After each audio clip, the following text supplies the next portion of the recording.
आर्या श्रीमती दुलारी Singh college के YouTube channel पर आप सबका स्वागत है। मैं आपको बीएड सेकेंड सेमेस्टर विज्ञान वर्ग के छात्रों के लिए जीव विज्ञान शिक्षण पढ़ाऊंगा। आज हम पाठ 1 पढ़ेंगे। आप सभी को इस लेक्चर में पढ़ाए गए पाठ का नोट्स तैयार करना है। पाठ का शीर्षक है पाठ्यक्रम में जीव विज्ञान का महत्व। तो चलिए शुरू करते हैं। आज का टॉपिक है जीव विज्ञान। तो जीव विज्ञान मीन्स बायोलॉजी, इसका इंग्लिश है बायोलॉजी। तो अब है क्या कि जीव विज्ञान जो है यह बहुत ही पुराना एवं विस्तृत विज्ञान है। पुराना इसलिए है कि अरस्तु नामक वैज्ञानिक जो हैं सबसे पहले 384 से 322 ईसा पूर्व में जंतुओं के बारे में सबसे पहले अध्ययन किया था। तो उनकी एक पुस्तक आई थी हिस्टोरिया एनिमेलियम। तो अब बहुत पुराना है। अरस्तु को जीव विज्ञान का जनक कहते हैं, विज्ञान का भी जनक कहते हैं, चूँकि जीव विज्ञान विज्ञान की शाखा है। और अरस्तु जो है जंतु विज्ञान के भी जनक कहलाते हैं। तो यानी अब आपको मिल गया कि यह बहुत पुराना है। और विस्तृत विज्ञान भी है। विस्तृत विज्ञान इसलिए है क्योंकि इसके अनेक उप विषय भी विकसित हो चुके हैं। यानी जीव विज्ञान के अनेक उप विषय हैं, यानी इसकी अनेक शाखाएं भी विकसित हो चुकी हैं। जैसे मान लीजिए टैक्सोनॉमी यानी वर्गीकी यानी वर्गीकरण विज्ञान, जिसके अंतर्गत जीवधारियों के वर्गीकरण का अध्ययन करेंगे। एनाटॉमी यानी शारीरिकी, फिजियोलॉजी तो यानी शरीर क्रिया विज्ञान, इकोलॉजी पारिस्थितिकी, साइकोलॉजी मनोविज्ञान, एंटेमोलॉजी कीट विज्ञान, वायरोलॉजी विषाणु विज्ञान, जेनेटिक्स आनुवंशिकी, सेलुलर बायोलॉजी यानी कोशिका विज्ञान, पैथोलॉजी यानी रोग विज्ञान, स्पेस बायोलॉजी यानी अंतरिक्ष विज्ञान, रेडिएशन बायोलॉजी यानी विकिरण विज्ञान। यानी यह सब जो हैं इसके उप विषय विकसित हो चुके हैं, यानी इसकी शाखाएं विकसित हो चुकी हैं। तो अब है क्या कि नए उपकरणों के आविष्कार ने भी जीव विज्ञान के क्षेत्र में नवीन शाखाओं के विकास में योगदान दिया है। यानी जैसे जैसे नए उपकरण विकसित हो रहे हैं तो नए उपकरण के विकास से नवीन शाखाओं का भी विकास हुआ है। जैसे मान लीजिए इलेक्ट्रॉन माइक्रोस्कोप की खोज, यानी मान लीजिए सूक्ष्मदर्शी की ही खोज से, तो सूक्ष्मदर्शी में प्रकाश सूक्ष्मदर्शी होता है, इलेक्ट्रॉन सूक्ष्मदर्शी होता है। तो इसकी खोज से मॉलिक्यूलर बायोलॉजी यानी सूक्ष्म विज्ञान की खोज हुई। चूँकि सूक्ष्मदर्शी की सहायता से सूक्ष्म जीवों का अध्ययन किया जा सकता है। तो सूक्ष्म जीवों के अध्ययन से सूक्ष्म जीवों के बारे में जानकारी प्राप्त हुई। तो इसके लिए एक शाखा बना दी गई माइक्रो बायोलॉजी या मॉलिक्यूलर बायोलॉजी। तो मॉलिक्यूलर बायोलॉजी जो है आणविक विज्ञान है। इसके अंतर्गत अणु के बारे में अध्ययन किया जाता है। मॉलिक्यूलर और जो है एक होता है माइक्रोबायोलॉजी जो कि सूक्ष्म विज्ञान के अंतर्गत यानी सूक्ष्म जीवों के बारे में अध्ययन किया जाता है। तो यानी कहने में मॉलिक्यूलर बायोलॉजी यानी आणविक विज्ञान और सूक्ष्म विज्ञान यानी माइक्रोबायोलॉजी का अध्ययन जो है माइक्रोस्कोप की खोज से ही संभव हुआ है। तो और भी जैसे जीव विज्ञान की उपयोगिता क्या है कि जीव विज्ञान जो है इससे मूलभूत आवश्यकताओं की भी पूर्ति होती है।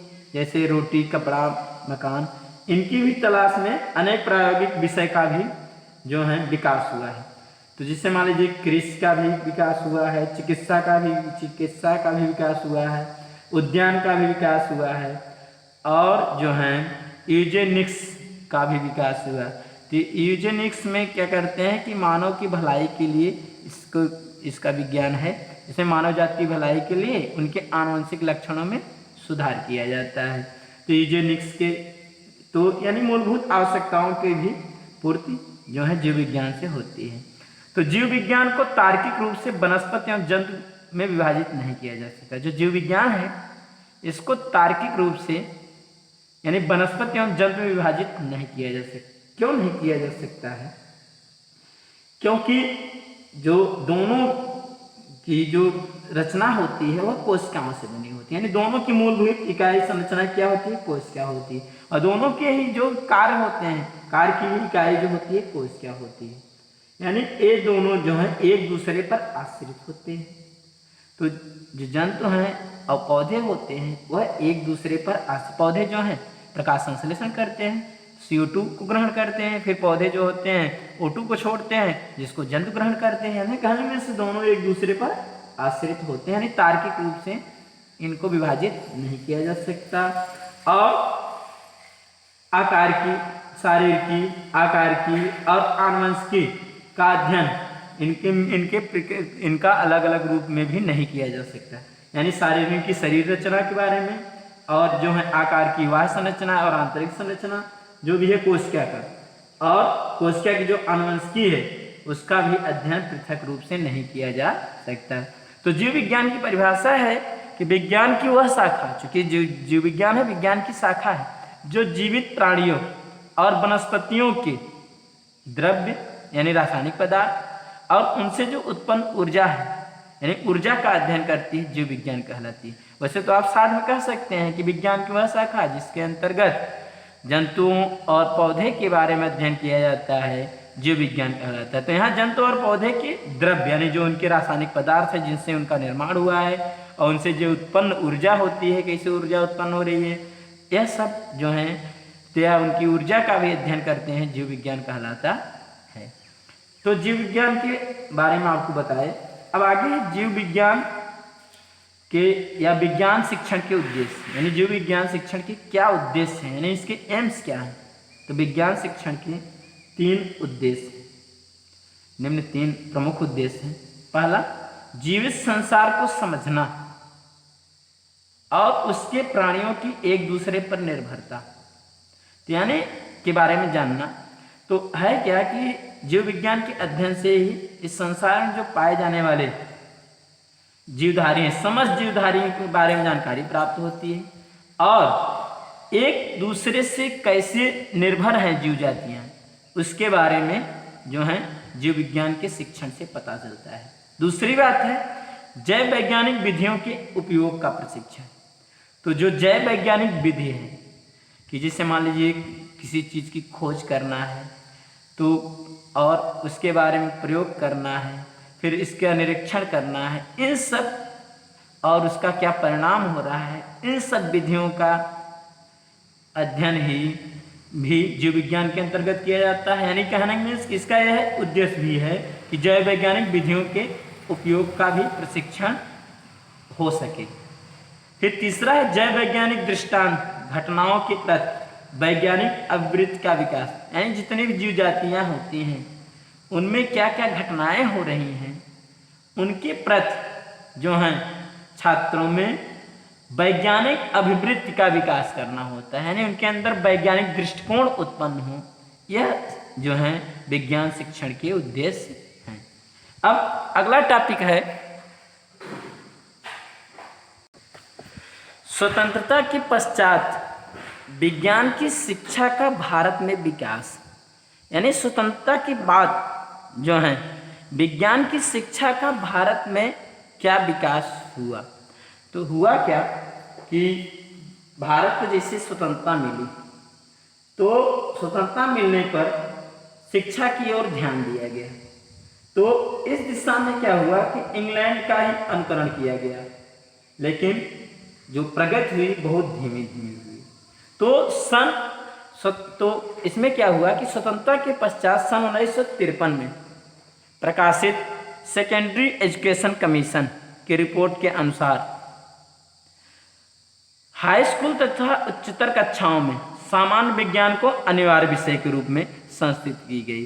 तो एक सेकेंडरी एजुकेशन कमीशन जो है, तो अब यह क्या किया कि इससे क्या हुआ कि संस्कृत एक मिली अपने देश में कि हाई स्कूल और उच्चतर कक्षाओं में पहले सामान्य विज्ञान वो अनिवार्य विषय के रूप में पढ़ाया जाए। तो सामान्य विज्ञान में आपके भौतिक विज्ञान, रसायन विज्ञान, जीव विज्ञान और भी विज्ञान से संबंधित जो भी हैं और सोशल साइंस वगैरह, सामाजिक विज्ञान, यह सब जो है सामान्य विज्ञान के अंतर्गत रखा गया। यानी विज्ञान से संबंधित बातें जो हैं यह छात्रों में पढ़ाई जाए हाई स्कूल और उच्चतर कक्षा में। तो इसके पश्चात क्या हुआ, विज्ञान की शिक्षा देने के संबंध में कई कमेटियों और कमीशनों का निर्माण हुआ। तो पहले तो अनिवार्य विषय के रूप में कर दिया गया, फिर क्या हुआ, धीरे धीरे जब यानी फिर इसके बाद क्या किए कि विज्ञान शिक्षा देने के संबंध में कई कमेटी और कमीशन का भी निर्माण कराया गया। तो जिसने अपनी अपनी आख्याएँ प्रस्तुत की कि विज्ञान को किस प्रकार से जो है शिक्षण कार्य में कराया जाए। तो एक कोठारी कमीशन जो है उसकी रिपोर्ट के अनुसार, कोठारी कमीशन का भी आख्या आया, तो उनकी रिपोर्ट के अनुसार यह हुआ कि यानी कोठारी कमीशन की रिपोर्ट बताया गया है स्वतंत्र विज्ञान की शिक्षा के भारत के विकास में आया। तो पहला इसका पॉइंट है कक्षा 10 तक विज्ञान और गणित की शिक्षा अनिवार्य रूप से दी जाए, यानी कक्षा 10 तक जो है विज्ञान और गणित को मस्ट कर दिया, यानी जरूरी कर दिया जाए छात्रों के लिए। तो इससे जो है उनके अंदर सामान्य ज्ञान की भी बातें जो हैं विकसित होंगी, यानी विज्ञान के बारे में उनको नॉलेज होगा। फिर दूसरा है प्रारंभिक कक्षाओं में, जो छोटी कक्षाएं हैं, विज्ञान की शिक्षा बालकों के पर्यावरण से संबंधित होनी चाहिए। जो प्रारंभिक कक्षा होती है वहाँ पर क्या किया कि विज्ञान की जो शिक्षा दी जाए वो पर्यावरण से यानी वातावरण से संबंधित होनी चाहिए, कि वातावरण में क्या हो रहा है, कैसे हो रहा है, कि वातावरण का क्या आवश्यकता है मनुष्यों के लिए या अन्य जंतुओं के लिए, उसके बारे में जो है शिक्षा होनी चाहिए। फिर तीसरा है प्राइमरी की उच्च कक्षाओं में ज्ञान प्राप्ति और तर्क संगत चिंतन पर विशेष बल दिया जाए। जो प्राइमरी की उच्च कक्षाएं हैं जैसे 4-5, इन सब में उनका ज्ञान प्राप्त हो और उनमें तर्क संगत चिंतन आए, यानी उनका जो है तार्किक मनोविकास हो, यानी मन का उनका तार्किक विकास हो मस्तिष्क का, इस पर विशेष बल दिया जाए। चौथा पॉइंट है प्राइमरी कक्षाओं के लिए विज्ञान कक्ष और विज्ञान की प्रयोगशाला की सुविधा प्रदान की जाए। जो प्राइमरी कक्षा के लिए कोठारी कमीशन ने हमें चौथी रिपोर्ट में बताया कि प्राइमरी कक्षाओं के लिए विज्ञान कक्ष भी जरूरी हो और विज्ञान की प्रयोगशाला की सुविधा भी प्रदान की जाए। तो ये बच्चे देखेंगे तो कुछ न कुछ जरूर सीखेंगे और उनका जो है मस्तिष्क का विकास होगा, मानसिक विकास होगा। पांचवी बात है निम्न प्राइमरी स्तर पर, जो छोटी प्राइमरी स्तर है उन यानी 1-2 बच्चों के लिए विज्ञान शिक्षण बौद्धिक नियंत्रण के उद्देश्य से दिया जाए। जो विज्ञान की शिक्षा दिया जाए उनके बुद्धि के नियंत्रण के उद्देश्य से दिया जाए, यानी उनके बौद्धिक जो है कंट्रोल के हिसाब से, यानी उनके दिमाग के हिसाब से जो है शिक्षा दिया जाए। भौतिक विज्ञान, रसायन विज्ञान एवं जीव विज्ञान के नवीन संप्रत्ययों पर बल दिया जाए। जो भौतिक विज्ञान है, रसायन विज्ञान है, जीव विज्ञान है, इनके नवीन नए संप्रत्ययों पर बल दिया जाए, यानी कहने मीन्स कि जो नई बातें हो रही हैं उनके बारे में बताया जाए और प्रयोगात्मक कार्य द्वारा शिक्षा दिया जाए। तो प्रयोगात्मक कार्य द्वारा भी जो है निम्न प्राइमरी स्तर के छात्रों को शिक्षा दी जाए। तो अगला पॉइंट है छठा, तो कोठारी कमीशन की अगली रिपोर्ट है कुछ विद्यालयों में प्रतिभाशाली छात्रों के लिए उच्च स्तरीय विज्ञान विषयों की शिक्षा देने की व्यवस्था की जाए। तो कोठारी कमीशन में बताया गया कुछ विद्यालयों में, तो जिससे नवोदय वगैरह विद्यालय हैं, इन सब में प्रतिभाशाली छात्रों के लिए उच्च स्तरीय यानी ऊंचे स्तर के विज्ञान विषय की शिक्षा देने की व्यवस्था की जाए। फिर 7वां है ग्रामीण क्षेत्र में विज्ञान को कृषि और नगरीय क्षेत्रों में प्रौद्योगिकी से संबंध किया जाए, यानी जो गांव में रहने वाले हैं तो वहाँ के बच्चे जो है कृषि से संबंधित जो है शिक्षा ग्रहण करें और जो नगर में रहने वाले हैं उनको प्रौद्योगिकी यानी टेक्नोलॉजी यानी तकनीकी से संबंधित जो है शिक्षा दी जाए। 8वां विज्ञान शिक्षण नवीनतम विधियों से किया जाए, यानी जो है नए विधियों से विज्ञान शिक्षण दिया जाए और अन्वेषण जो खोज की प्रवृत्ति है का विकास किया जाए और उनमें जो है खोज की प्रवृत्ति का भी विकास किया जाना चाहिए। फिर 9वां है कोठारी कमीशन रिपोर्ट विज्ञान शिक्षण के साथ सांस्कृतिक, आध्यात्मिक एवं नैतिक परंपराओं का भी तालमेल रखा जाए, उनकी उपेक्षा न की जाए, यानी विज्ञान शिक्षण तो दिया भी जाए और उनके सांस्कृतिक यानी उनके संस्कृति का भी विकास हो सके, अध्यात्म से भी जुड़े रहें और नैतिक परंपरा यानी कहने मीन्स कि यहाँ पर जो है एक दूसरे से कैसे नैतिकता अपनानी चाहिए, कैसे मिलना चाहिए, उनका भी तालमेल रखा जाए, यानी इनके भी बारे में उनको बताया जाए, यानी इनकी उपेक्षा न की जाए। 10वां है विश्वविद्यालय स्तर पर अन्वेषण हेतु यानी खोज हेतु विशेष सुविधाओं की व्यवस्था की जाए। तो विश्वविद्यालय स्तर पर क्या किया जाए कि अन्वेषण की खोज के लिए विज्ञान से संबंधित जो भी नए नए खोज हैं उनके लिए विशेष सुविधा की व्यवस्था की जाए। अब अगली टॉपिक है पाठ्यक्रम में जीव विज्ञान का स्थान, यानी जो पाठ्यक्रम है उसमें जीव विज्ञान का स्थान क्या है, यानी जीव विज्ञान के स्थान के बारे में बताना है। तो है क्या, वैसे तो शिक्षा का प्रमुख ध्येय व्यक्ति की बुद्धि का विकास करना है। शिक्षा का जो मुख्य उद्देश्य होता है, मुख्य ध्येय होता है, उसमें व्यक्ति की बुद्धि का विकास करना होता है। लेकिन जीव विज्ञान शिक्षा से क्या होता है, तो जीव विज्ञान की शिक्षा एक और निरीक्षण, परीक्षण, चिंतन एवं अन्वेषण यानी खोज। तो जीव विज्ञान की शिक्षा से निरीक्षण जांच के बारे में पता कर जांच भी करने का उनमें प्रोत्साहन मिलती है, परीक्षण यानी जो है प्रयोग वगैरह के बारे में, चिंतन उनके सोचने समझने में, एवं खोज की प्रवृत्ति को प्रोत्साहन देती है। और दूसरी ओर जीव जगत एवं वनस्पति जगत के साहचर्य में मानवता की सुसंगत स्थिति का आभास भी कराती है। और एक और यानी कहने में जीव विज्ञान की शिक्षा से छात्र में निरीक्षण, परीक्षण, चिंतन और अन्वेषण की प्रवृत्ति तो मिलती ही है, और दूसरी ओर जीव जगत में जो जंतु हैं या वनस्पति हैं उनमें क्या जो है साहचर्य है, एक दूसरे से क्या संबंध है, और मानवता की सुसंगत स्थिति का भी आभास, यानी मानवता जो है उनके साथ कैसा व्यवहार करना चाहिए उनका भी आभास कराती। इन्हीं कारणों से जीव विज्ञान प्रारंभिक एवं माध्यमिक स्तर पर अनिवार्य विषय के रूप में और ऊंची कक्षाओं में वैकल्पिक विषय के रूप में पढ़ाया जाता है। यानी बताएं कि जीव विज्ञान का जो पाठ्यक्रम में स्थान है तो इसको प्रारंभिक और माध्यमिक स्तर पर इसीलिए अनिवार्य विषय के रूप में पढ़ाते हैं क्योंकि जो है वह जंतुओं से, पौधे से कैसे मानव जो है अच्छे से जो है उनके साथ व्यवहार कर सके या उनके साथ किस प्रकार से आचरण करे, यह सब जो है जीव विज्ञान ही बताता है। तो माध्यमिक स्तर पर अनिवार्य विषय के रूप में और उच्च कक्षाओं में वैकल्पिक विषय के रूप में, यानी ऊंची कक्षाओं में जो है विकल्प के रूप में, यानी इसको लेना है तो लीजिए, नहीं तो नहीं। लेकिन आपको तो थोड़ा सा जो है जानकारी छोटी कक्षाओं में जीव विज्ञान के बारे में आपको मिल जाता है।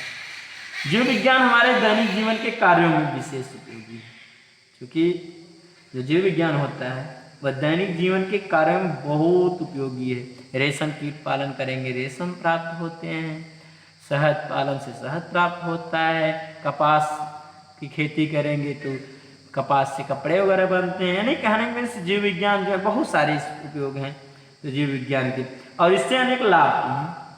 इसके जीव विज्ञान के लाभ से तो कोई भी मानव या कोई भी जंतु जो है जाति है कोई भी वंचित नहीं है, जिनके महत्व स्वीकार करके जीव विज्ञान को पाठ्यक्रम का अभिन्न अंग माना जा रहा, यानी इसकी बहुत अधिक महत्व है। जीव विज्ञान की जो महत्व है बहुत अधिक है, इसके कारण जो है जीव विज्ञान को पाठ्यक्रम का एक अभिन्न अंग माना जा रहा है। जीव विज्ञान जो है शिक्षण कार्य का एक अभिन्न अंग है, यानी इसको जो है शिक्षण कार्य में सम्मिलित किया जाए। फिर तो जीव विज्ञान की उपयोगिता, यानी जीव विज्ञान की क्या उपयोगिता है मानव जीवन में, इसके बारे में आपको बता रहे हैं। तो जीव विज्ञान के द्वारा हम समस्त जीवों और वनस्पतियों के जीवन चक्र का अध्ययन करते हैं। तो जीव विज्ञान में क्या है कि जीवधारियों के जीवन चक्र का भी अध्ययन किया जाता है। तो अब जब जीवन चक्र का अध्ययन करेंगे तो इसकी उपयोगिता का ज्ञान आपको आसानी से यानी सहज ही प्राप्त होता रहता है। साथ ही अब है क्या, जिससे मानव जीवन के लिए उपयोगिता का सहज ज्ञान प्राप्त होता है, साथ ही उनसे होने वाली हानियों से भी परिचित हो जाते हैं। यानी इससे क्या क्या उपयोगिता है इसके बारे में भी हम परिचित हो जाते हैं, और क्या क्या हानियां हैं इसके बारे में भी जानकारी प्राप्त हो जाती है।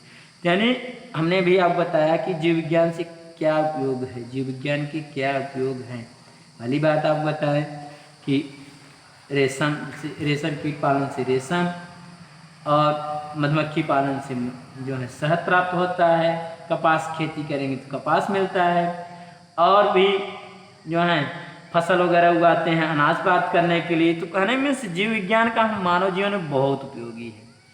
तो अब जैसे हानिकारक प्रभाव की अगर बात करते हैं तो कुछ कीट होते हैं जो कि वह पौधे को नष्ट करते हैं, और विषैले सर्प वगैरह जो होते हैं वह भी क्या करते हैं, पागल कुत्ते हैं, विषैले सर्प काटने से व्यक्ति मृत्यु भी हो सकती है।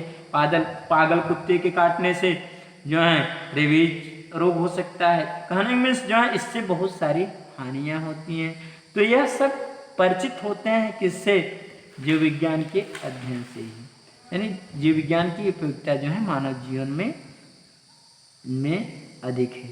अनेक रोगों की उत्पत्ति के कारणों, उनसे बचने के उपाय और उनकी चिकित्सा का उचित ज्ञान प्राप्त करके भी हम अपने कल्याण की बात सोच लेते हैं। है क्या कि अनेक रोगों की उत्पत्ति के कारणों के बारे में भी पता चलता है जीव विज्ञान के अध्ययन से, उनसे बचने के उपाय के भी बारे में पता चलता है, और उनकी चिकित्सा यानी कैसे उनका इलाज किया जाए उसका उचित ज्ञान भी प्राप्त होता है।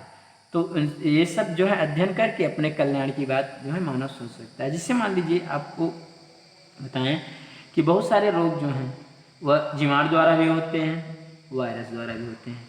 तो जीव विज्ञान के द्वारा ही आप पता कर पाएंगे कि यह रोग किसके कारण हो रहा है। तो अब इसके लिए इसकी भी शाखाएं बना दिया गया।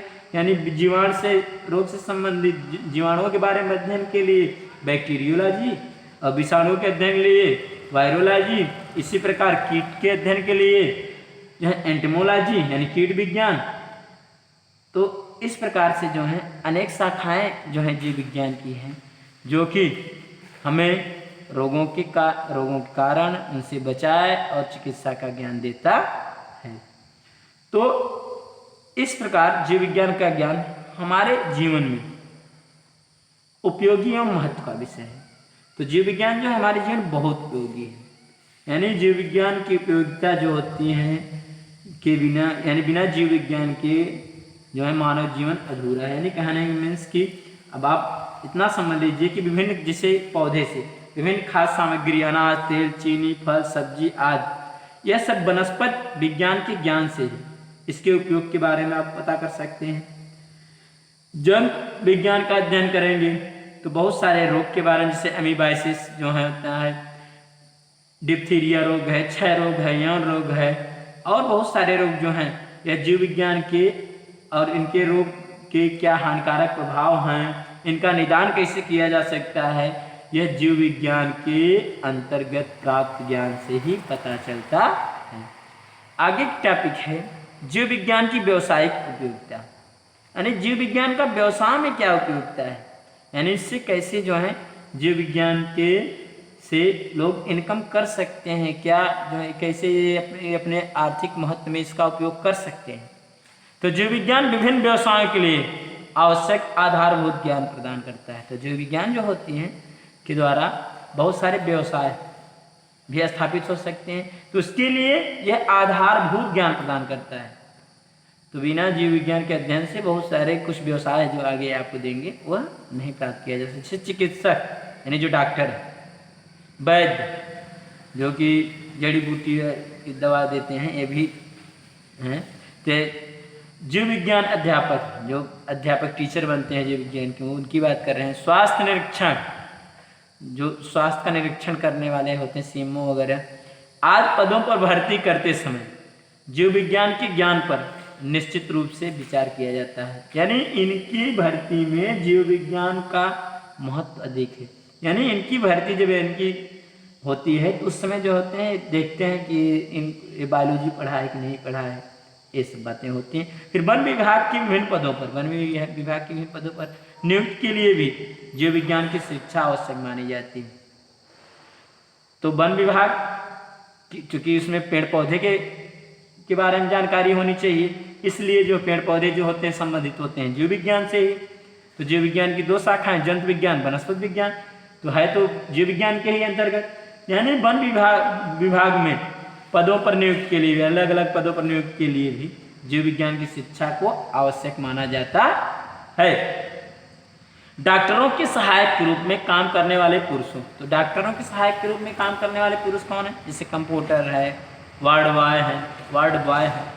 और महिलाओं, तो महिलाएं कौन? नर्स वगैरह होती हैं। तो जीव विज्ञान की शिक्षा से लाभ होता है, यानी ये भी जीव विज्ञान की शिक्षा से जो है लाभ प्राप्त करते हैं, तभी तो इनकी भी भर्ती होती है। इस प्रकार व्यवसाय की दृष्टि से भी जीव विज्ञान उपयोगी विषय है, यानी व्यवसाय की दृष्टिकोण से भी जीव विज्ञान उपयोगी है। तो आज हम आपको जीव विज्ञान के बारे में बताए, जीव विज्ञान के उद्देश्य और स्वतंत्रता के पश्चात विज्ञान की शिक्षा का भारत में विकास के बारे में बताए। पाठ्यक्रम में जीव विज्ञान के स्थान के बारे में और जीव विज्ञान की उपयोगिता के बारे में तथा जीव विज्ञान की व्यावसायिक उपयोगिता के बारे में बताए। तो अब अगले वीडियो में आपको जो है वैज्ञानिकों का जीव विज्ञान में योगदान बताएंगे, यानी कुछ वैज्ञानिकों का जीव विज्ञान में योगदान क्या है। तो इसमें आपको पाश्चात्य वैज्ञानिक यानी विदेशी वैज्ञानिक और जो है भारतीय वैज्ञानिक के बारे में बताएंगे। तब तक के लिए धन्यवाद।